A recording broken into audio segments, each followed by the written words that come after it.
4 வாரம் ஆச்சு நான் வீடியோ போட்டு. இந்த 4 வாரமா அப்படி என்ன பண்ணேன்? இது பண்ண போறேன், அத பண்ண போறேன், ஸ்கெட்யூல ப்ராப்பரா ஃபாலோ பண்ண போறேன், அது பண்ண சொன்னீங்க. என்ன பண்ணேன்? பரவாயில்லப்பா, நீ 8 வாரம் தாங்கினதே பெருசு.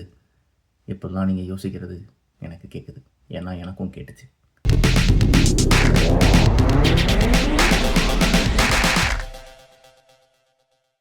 ஆனா இந்த 4 வாரம் ஸ்கெட்யூலை ஃபாலோ பண்ணாமையோ, இல்லை இதை விட்டுட்டு ஓடியோ அந்த மாதிரிலாம் போகவில்லை. இருக்கிறேன். என்ன காரணம்னா, வாரம் நான் ஆல்ரெடி சொன்ன மாதிரி ஷார்ட் ஃபிலிமோட அந்த ஃபைனல் ஹெட்ஜ் ஷூட் பண்ணிகிட்டு இருந்தோம். அது பார்த்திங்கன்னா கொஞ்சம் காம்ப்ளிகேட்டடாக போனதுனால அந்த வாரம் பண்ண முடியல. சரி, நான் அந்த வாரம் வீடியோ போட முடியல. அதுக்கு அடுத்த வாரத்தில் இந்த டூ மச் ஆஃப் இந்த இதில் இல்லை, நான் வீடியோ ரெக்கார்ட் பண்ணவே மறந்துட்டேன். ஏன்னா இது அப்புறம் ஒர்க்லையும் சில பிரச்சனைகள் போயிடுச்சு. எனக்கு இல்லை, வேறு சில பிரச்சனைகள் போயிட்டு இருந்துச்சு. அதை டீல் பண்ண வேண்டியது. இப்போ ஃபுல்லாக மைண்டு ஃபுல்லாக இங்கேயும் அங்கேயும் ஓடிட்டு இருந்ததில் வீடியோவே ரெக்கார்ட் பண்ணவே இல்லை. வீடியோ ரெக்கார்ட் பண்ணால் தானே நான் போட முடியும். ரெக்கார்டே பண்ணலை. இதுக்கிடையில் பார்த்தீங்கன்னா ஈரான் வார் வந்துருச்சு. என் கம்பெனியில் பார்த்தீங்கன்னா மிடில் ஈஸ்ட்லேருந்து விசிட்டிங் வந்திருந்தாங்க ஒரு 4 பேர். அவங்க இங்கே மாட்டிக்கிட்டாங்க. ஸோ அவங்களோட இதை ஃபிகர் அவுட் பண்ணி இது பண்ணணும் அப்படின்றதுனால அதில் ஒரு வாரம் அப்படி போயிடுச்சு. அடுத்த வாரமாக வீடியோ போட்டுடலாம் அப்படின்னு பார்த்தா மீண்டும் ஒரு ஆக்சிடெண்ட் ஆகிப்போச்சு.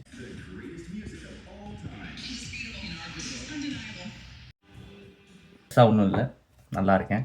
எனக்கு என் காருக்கு தான் சின்னதாக ஒரு அடி. அதனால் அதில் ஒரு வாரம் போயிடுச்சு. சரி, இந்த வாரமும் விட்டுறக்கூடாது. போன வாரமே நான் சில விஷயங்கள்லாம் ஷூட் பண்ணி வச்சுட்டேன். ஒரு 2 வாரமாக ஷூட் பண்ணேன். ஆனால் என்னால் எடிட் பண்ணி தான் போட தான் முடியல. அதில் ஒன்று தான் பார்த்தீங்க அப்படின்னா, லிங்க்டின் ஸ்கேம்ஸ் அப்படின்னு கிச்சடியில் பார்த்தீங்க அப்படின்னா நம்ம ராதா மணாலன் ப்ரோ போட்டிருந்தாப்புல. அதுக்கு எனக்கு தெரிஞ்ச நான் கண்டுபிடிச்ச ஒரு ஸ்கேம் ஜாப் போஸ்டிங். இந்த கம்பெனியே ஒரு ஸ்கேம் தான். அதை பற்றி ஒரு வீடியோ கிளிப்பிங் மாதிரி எடுத்து அனுப்பியிருந்தேன். ஸோ அதில் நான் பண்ணதில் ஒரு சின்ன ஒரு நிமிஷம் தான் அவர் போட்டிருந்தார். பெரிய கான்டெக்ஸ்ட் என்ன அப்படின்றது அதில் பெருசாக இருக்காது.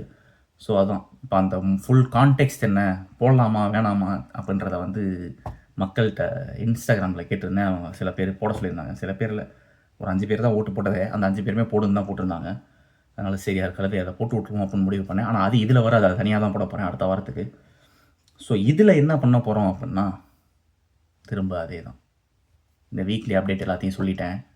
அப்புறம் இந்த ஈரான் இஸ்ரேல் யுஎஸ்ஏ வார், இந்த மாதிரி நேரங்களில் பார்த்தீங்க அப்படின்னா எனக்கு திடீர்னு ஒரு பெரிய கன்ஃபியூஷன் ஒன்று வந்துருச்சு. இப்போ நம்ம என்ன தான் பண்ண போகிறோம்? இப்போ இவன் கரெக்டாக, அவன் கரெக்டாக? அந்த ஒருத்தர் இருந்தவர் ஒரு மிகப்பெரிய சர்வாதிகாரி, ரொம்ப அடக்குமுறையாக இது பண்ணார், அப்போ பண்ண சொல்லி இது பண்ணாங்க. சரி, ஓகே, அது தப்பு தான். இவங்க போய் கொன்னது கரெக்டாக தெரியல. இப்போ யார் கரெக்டு, எந்த சைடு எடுக்கிறது அப்படின்னு யோசிக்கும் போது பார்த்தீங்க அப்படின்னா அடுத்தடுத்து விஷயங்கள் வந்துகிட்டே இருக்குது. இவங்க ஒன்று பண்ண, அவங்க ஒன்று பண்ண, அவங்க ஒன்று பண்ண, இவங்க ஒன்று பண்ண அப்படின்னு. இப்போ யார் சைடு எடுக்கணும் அப்படின்னு எனக்கு ஒரு டவுட் வந்துகிட்டே இருக்கும்போது, எதுக்கு சைடு எடுக்கணும் அப்படின்ற ஒரு கேள்வியுமே உள்ளே வந்துச்சு. கூட வேலை பார்க்குறவங்களாம் சொன்னாங்க இல்லையா, அதில் சில ஈரானியன்ஸும் இருக்காங்க. அதில் ஒருத்தர்கிட்ட போய் கேட்டேன், என்னையா அந்த மாதிரி நடக்குது, உன் ஃபேமிலியெலாம் சேஃபாக இருக்காங்களா என்ன ஏதுன்னு கேட்கும்போது இருந்தாலும் சொன்னாப்புல, இல்லை எங்கள் அப்பா அம்மா நான் தனியாக மெயின் சிட்டியில் இல்லாமல் ஒரு ஓரமாக ஒரு வில்லேஜ் மாதிரி ஒரு பங்கர் இல்லை, ஒரு ஃபாரஸ்ட் மாதிரி ஒரு வில்லேஜ் மாதிரி ஒரு இடம், அங்கே தான் இருக்காங்க, சேஃபு அப்படின்னு சொன்னாப்புல. சரி, ஓகே, அங்கே என்ன தான் பிரச்சனை நடக்குது, என்ன ஏது, நீ அங்கே அந்த ஊருக்காரன், நீ உனக்கு தெரியும், கொஞ்சம் நிறைய தெரியும் சொல்லு அப்படின்னு சொல்லும்போது அவர் ஒரு விஷயம் சொன்னாப்புல. இப்போ நீ அந்த ஒரு ஆளை அடித்ததுனால இந்த சிஸ்டமே மாறிடும் அப்படின்னு எதிர்பார்க்குறாங்க. உலகம்லாம் கொண்டாடிச்சு, எல்லாம் பண்ணிச்சு, எல்லாம் ஓகே. என் சிஸ்டரே கூட பேசும்போது அட்லீஸ்ட் ஹி இஸ் டெட் அப்படின்னு சொன்னாங்க. ஆனால் அதில் ஒரு விஷயம் இருக்குது. அது அந்த ஒருத்தர் வச்ச ரூல், அந்த ஒருத்தர் வச்ச சட்டத்தினால அந்த பிரச்சனை கிடையாது, அந்த ஒருத்தர்னால பிரச்சனை கிடையாது, அந்த ஐடியாலஜி தான் பிரச்சனை. இப்போ அந்த ஐடியாலஜியில் இருக்கிற அந்த ஒரு ஆள் செத்துட்டாப்புல அப்படின்றதுனால அந்த எல்லாமே மாறுன்னு நினைக்கிறியா? அந்த ஐடியாலஜி இருக்கிற ஒரு ஆள் வருவான், அவனை கொல்லுவாங்க, அதுக்கப்புறம் இன்னொருத்தர் வருவான், அடுத்து இன்னொருத்தர் வருவான், இப்படி மாறி மாறி வந்துக்கிட்டே தான் இருப்பாங்க அப்படின்னு சொல்லி சொன்னாப்புல. இன்னொரு விஷயம் என்னென்னா, அந்த ஆளோட பொண்ணுக்கு 9 வயசாம். இந்த மாதிரி என்னப்பா என்ன ஏதுன்னு கேட்டா என் பொண்ணு, நான் இந்த மாதிரி விஷயங்கள் இது மாதிரி நடந்துச்சு, இவங்க போய் கொண்டுட்டாங்க அப்படின்னு சொன்னேன். அதுக்கு அந்த பொண்ணு சொல்லிச்சான், சரி, என்னதான் தப்பு பண்ணவர் என்ன வேணாலும் இருக்கட்டும், அவரை ஏன் கொல்லணும் அப்படின்னு கேட்டுதான். என்னை சிந்திக்க வச்ச ஒரு விஷயம் அது. சரி, இப்படின்னு போயிட்டுருக்கிற நேரத்தில் பார்த்தீங்க அப்படின்னா, நம்ம வேறு ஏதாவது ஒன்று பண்ணணுமே, இதுக்கு சைடு எடுக்கணும், இல்லை ஏதாவது ஒன்று பண்ணணுமே அப்படின்னு யோசிச்சுட்டு இருக்கும்போது பார்த்தீங்க அப்படின்னா, ஒரு 2 விஷயங்கள் ஒன்று படித்தேன். அப்போ தான் திரும்ப ஷார்ட் ஃபிலிம் அது இதெல்லாம் முடிச்சுட்டு படிக்கிறதுக்குள்ளே திரும்ப உள்ளே வந்தேன். ஒன்று வந்து பார்த்தீங்க அப்படின்னா மெடிடேஷன்ஸ் அப்படின்ற ஒரு புக்கு. அதை எழுதுனது வந்து பார்த்தீங்க அப்படின்னா மார்க்கஸ் அவுரேலியஸ் அப்படின்றவர். அதில் நிறையா சொல்லியிருக்காப்புல. அதில் ஒரு முக்கியமான விஷயம் எனக்கு வந்து டக்குன்னு மைண்டில் என்ன என்ன என்ன அப்படின்னா, you have power over your mind, right, not outside events. Realise this and you will find strength அப்படின்னு சொல்லியிருக்காப்புல. எவ்வளோ கரெக்ட் இல்லை? இப்போ வந்து சுற்றி என்னென்னமோ நடக்குது, அதனால் வந்து எனக்கு நிம்மதி போகுது, தூக்கம் போகுது, அங்கே அவங்க பிரச்சனை, இங்கே பிரச்சனை, மற்றவங்களோட பிரச்சனை எல்லாம் நமக்கு வருது, நமக்கே 1008 பிரச்சனை இருக்குது பண்ணும்போது அதெல்லாம் சேர்ந்து வந்து நம்மளோட ரொட்டீனை பாதிக்குது, நம்மளோட நிம்மதியை பாதிக்குது, தூக்கத்தை பாதிக்குது. எனக்கு மட்டும் இல்லை, நிறைய பேருக்கு. சும்மா ரேண்டமாக பேசும்போது பார்த்தீங்கன்னா என்ன எந்திரிச்சா பெட்ரோல் வேலை கொடுதுன்றாங்க, இது கொடுதுன்றாங்க, கேஸ் இல்லைன்றாங்க, என்னென்னமோ சொல்கிறாங்க அப்படின்ற மாதிரி ஒரு இது. ஊரில் பேசுவோம், வீட்டில் பேசுவோம் அப்படின்னா அங்கே அவங்க வேறு மாதிரி வேறு சில பிரச்சனைகள் அவங்க புலம்புறது. அப்புறம் பார்த்தீங்கன்னா இங்கே ஃப்ரெண்ட்ஸ்கிட்ட பேசும்போது வந்து இங்கே கனடாவில் இருக்கிறவங்களுக்கு ஐயா ஒர்க் பெர்மிட் முடிய போகுது, எனக்கு வந்து இது முடிய போகுது, எனக்கு வந்து வேலை கிடைக்கல, என்ன பண்ணுறதுன்னு தெரில, 1.5 வருஷம் ஆச்சு, இப்படி இவங்க புலம்புறது எல்லாமே கஷ்டமாக தான் இருக்குது. அதனால நமக்கு தான் இருக்குது. பட் ஸ்டில் யூனோ இதை எப்படி இது பண்ணுறது அப்படின்றது தெரியல. அப்போ தான் இந்த விஷயம் வந்து டக்குன்னு மைண்டில் உட்காந்துச்சு. கரெக்டு தான். இல்லை இப்போ வந்து எனக்கு என் மைண்டை கண்ட்ரோல் பண்ணுறதுக்கும் என் மைண்டை பற்றி அதை பற்றி இது பண்ணுறது தான் எனக்கு வந்து இருக்குது. வெளியே நடக்கிற எதையுமே என்னால் மாற்ற முடியாது. நான் மாற்றிடுவேன், நான் பெரிய இன்ஃப்ளூயன்சர் அப்படின்னு வந்து என்ன சொல்லிக்கிட்டு என்ன இது பண்ணாலுமே வெளியெல்லாம் அப்படிலாம் ஈஸியாலாம் மாற்றிட முடியாது இல்லையா? ஸோ என்ன தான் மாற்றினாலுமே அது வந்து அவ்வளோ இதாக இருக்காது. It's not doable. அப்போ வந்து பார்த்தீங்கன்னா இந்த விஷயம் you have power over your mind, not outside events அப்படின்னு. Realise this and you will find the strength.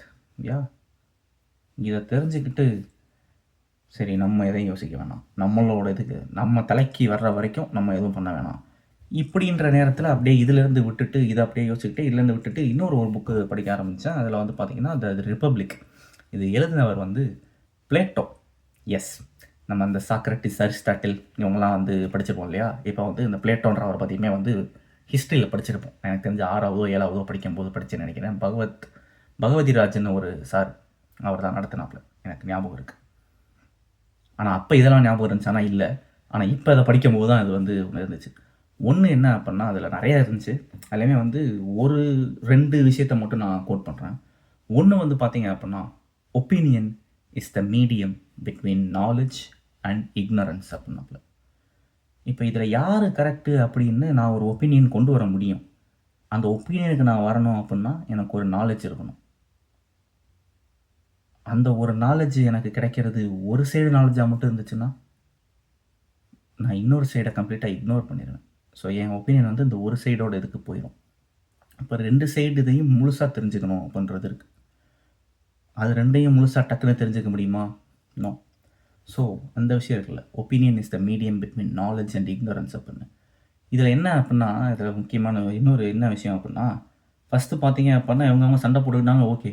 திடீர்னு பார்த்தீங்கன்னா அது நம்ம ஊர்லேயும் வந்து அந்த இம்பேக்ட் இருந்துச்சு. திடீர்னு பார்த்தீங்க அப்படின்னா சில பேர் வந்து அந்த எப்ஸ்டீன் ஃபைல்ஸோட சில இது போயிட்டு இருந்துச்சு. அதில் வந்து மோடி பேர் உள்ள இருக்கிறதா வந்து போட்டுட்டு இருந்தாங்க. அப்புறம் என்னென்னமோ வந்து போயிட்டு இருந்துச்சு. இப்போ பார்த்தா எல்லாரும் வந்து மோடியை போட்டு அட்டாக் பண்ணிட்டு இருந்தாங்க. திடீர்னு பார்த்தா இந்த சைடு இன்னொரு இது ஸ்டேட் ஆஃப் ஹார்மஸில் வந்து இந்த 2 ஷிப்பு, நந்தா தேவின்னு ஒரு ஷிப்பு, அப்புறம் இன்னொரு ஷிப்பு, 2 ஷிப்பு வந்து வெளியே வந்துருச்சு அப்படின்னு சொல்லும்போது பார்த்தீங்க அப்படின்னா நம்ம Robert Kiyosaki, rich dad poor டேடோட ஆத்தர், அவருமே வந்து போட்டிருந்தாப்புல இந்த மாதிரி வந்து இங்கே எவ்வளோ பிரச்சனை இருந்துச்சு, ஆனால் மோடி வந்து ஒரு 2 ஃபோன் காலில் இந்த பிரச்சனையெல்லாம் முடிச்சு அந்த கப்பல் எடுத்துகிட்டு வந்தாங்க அப்படின்னு வந்து ஒரு சைடு போயிட்டு இருந்துச்சு. அது பார்த்தீங்க அப்படின்னா இந்த சைடு இருக்கவங்களாம் யாரெல்லாம் இந்த சைடு மாற்றி அட்டாக் பண்ண ஆரம்பித்தாங்க. இப்போ அதுக்கப்புறம் இல்லை இதெல்லாம் அப்படி இல்லை அப்படின்ற மாதிரி ஒரு விஷயம் வந்ததுக்கப்புறம் இப்படி மாறி அடிக்க ஆரம்பித்தாங்க. ஒரு முழு ஸ்டோரி என்ன, ஒரு முழு பிக்சர் என்னன்னே தெரியாமல் ஒரு ஒப்பீனியன் எடுத்துக்கிட்டு இதுதான் கரெக்டு, இவர் தான் தப்பு அப்படின்னு நம்ம பண்ணுறது எவ்வளோ பெரிய முட்டாள்தனம் அப்படின்றது எனக்கு அப்போ புரிய வந்துச்சு. இதில் இன்னொரு விஷயம் பார்த்தீங்க அப்படின்னா நம்ம ஈராக் போர், இதில் வந்து ஈராக்குன்னு தான் நினைக்கிறேன், ஈராக்கா சிரியாவும் எனக்கு எக்ஸாக்டாக ஞாபகம் இல்லை, I'm sorry if I'm wrong. நம்ம சதாம் ஹுசைன்னு சொன்னால் அதுக்கு கரெக்டாக இருக்கும். அவர்கிட்ட வந்து நியூக்ளியர் பாம் இருக்குது, அது இருக்குது, இது இருக்குது, உலகத்தை அழிக்கிற மாதிரி வெப்பன் வச்சுருக்காப்புல வெப்பன் சொல்லி தான் வந்து போய் அட்டாக் பண்ணாங்க, எல்லாம் பண்ணாங்க. ஆனால் அந்த அட்டாக்லாம் முடிஞ்சு அவரை கொன்னதுக்கப்புறம் உள்ளே போய் பார்த்தா இப்போ வரைக்கும் எதுவும் கிடைக்கல அப்படின்ற மாதிரி ஒரு நியூஸுமே இருக்குது. ஸோ அதுக்கு முன்னாடி அவர கொன்னது கரெக்ட்டு தான். இதுதான் இப்படி தான் கரெக்ட்டு. இப்படி தான் பண்ணணும் அப்படின்னு ஒரு ஒப்பீனியன் சில பேர் எடுத்திருப்பாங்க இல்லையா? அவங்கலாம் அங்க இல்லன்னு கேட்கும்போது என்ன ஒப்பீனியன் மாத்திக்கிட்டாங்க? அவங்க எப்படி அவங்களையே அவங்களால வந்து மன்னிச்சுக்க முடிஞ்சுச்சு? இப்பன்னும்போது எனக்கு தெரியல. அதே மாரி இன்னொரு சைடுமே வச்சுப்போமே. What if they found something இல்ல. அப்ப வந்து இல்ல அவர்ட்ட இல்ல அவர் நல்லவர் அப்ப இப்படின்னு ஒரு குரூப் சொல்லிட்டு இருந்திருப்பாங்க இல்லையா? ஆஃப்கோர்ஸ். அப்படி எடுத்திருந்தா அவங்க என்ன பண்ணியிருப்பாங்க? அவங்க எங்க போய் மூஞ்சி வச்சிருப்பாங்க? அவங்க எப்படி அவங்களே வந்து இது பண்ணியிருப்பாங்க? ஒரு தப்பான இடத்துல போய் சப்போர்ட் பண்ணதுக்கு.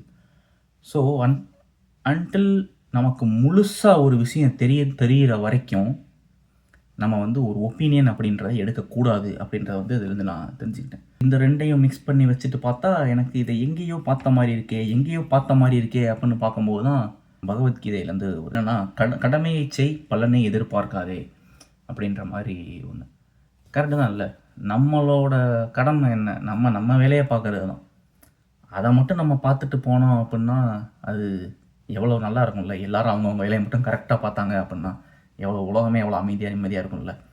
திருக்குறள்ல எல்லாமே இருக்கு. இதுவும் இருக்கு. இத சொல்லி முடிச்சா தான் கரெக்ட்டா இருக்கும்னு நான் நினைக்கிறேன். எப்பொருள் யார் யார்வாய் கேட்பினும், அப்பொருள் மெய்ப்பொருள் காண்பதறிவு. அடுத்த வாரம் பார்ப்போம்.